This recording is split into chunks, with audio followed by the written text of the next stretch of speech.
سب نے الگ الگ فرقے اللہ اور جنت کے ٹھیکیدار بن کر مسلمانوں کو بھٹکائے ہوئے ہیں، بے وجہ کی باتوں میں مسلمانوں کو الجھائے ہوئے ہیں، اصل قرآن اور حدیث سے دور کر کے اپنی غلامی، اپنی مریدی چلا رہے ہیں، ایک دوسرے کے فرقے اور مسلکوں کو جہنم کے فتوے بانٹ چکے ہیں۔ کوئی نہیں مانتا کہ دوسرا فرقہ جنت میں جائے گا، سب کے سب ٹھیکیدار بن کر بیٹھے ہوئے ہیں، ایک اللہ کی ذات کو پیچھے چھوڑ اس کے نام کا غلط استعمال کر رہے ہیں۔ ہر ایک کی بات کر رہا ہوں جو دوسرے فرقے کو گالی دیتا ہے،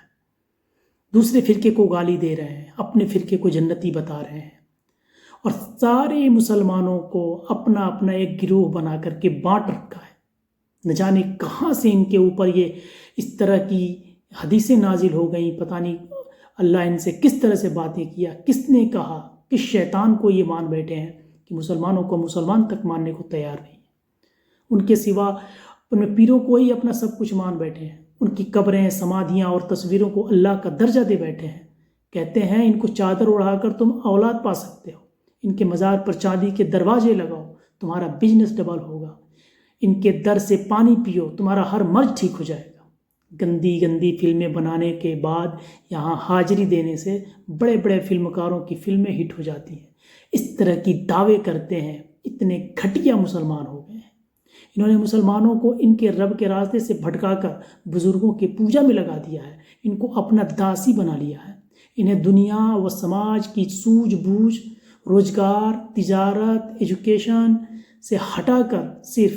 پیری، فقیری، چندہ، مریدی، مزاروں کے مجاوری جیسے کفر شرک میں مست مگن کر دیا ہے، جس کا نتیجہ ان مسلمانوں کو مزدوری، ٹھیلی، ریڑی، پنچر، رکشہ ڈرائیور جیسے گرے ہوئے کام کرنے پڑ رہے ہیں۔ چاہے آپ سعودی عرب جاؤ، دبئی جاؤ، انڈیا میں رہو یا کسی بھی بڑے عہدے پہ آپ جاؤ، آپ کو وہاں پہ کاریگر، ڈرائیور، ورکر گریڈ میں ہی آپ کو مسلمان ملیں گے۔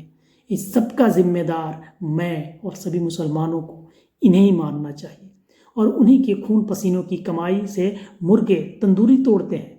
ان کو کبھی آپ نے کھیت میں جا کر کے کھیتی کرتے ہوئے نہیں دیکھا ہوگا، کہیں جا کر کے ان کو ٹھیلی ریڑھی نہیں چلاتے ہوئے دیکھا ہوگا۔ یہ ہوائی جہاز کی یاترائیں کرتے ہیں، اے سی اور چمکتے ٹائلسوں میں سوتے ہیں، مہنگی گاڑیوں میں چلتے ہیں، اپنے قدم چمواتے ہیں، اپنے نام کے نعرے لگواتے ہیں،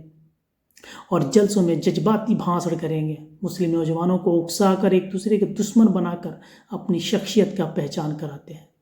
جی ہاں، ہم بات کس کی کر رہے ہیں؟ کیا آپ سمجھ رہے ہیں ہم کس کی بات کر رہے ہیں؟ ہم ان کی بات کر رہے ہیں جنہوں نے مسلمانوں کو قرآن نہیں سمجھنے دیا، جنہوں نے مسلمانوں کو اصل دین اور دنیا سے دور رکھا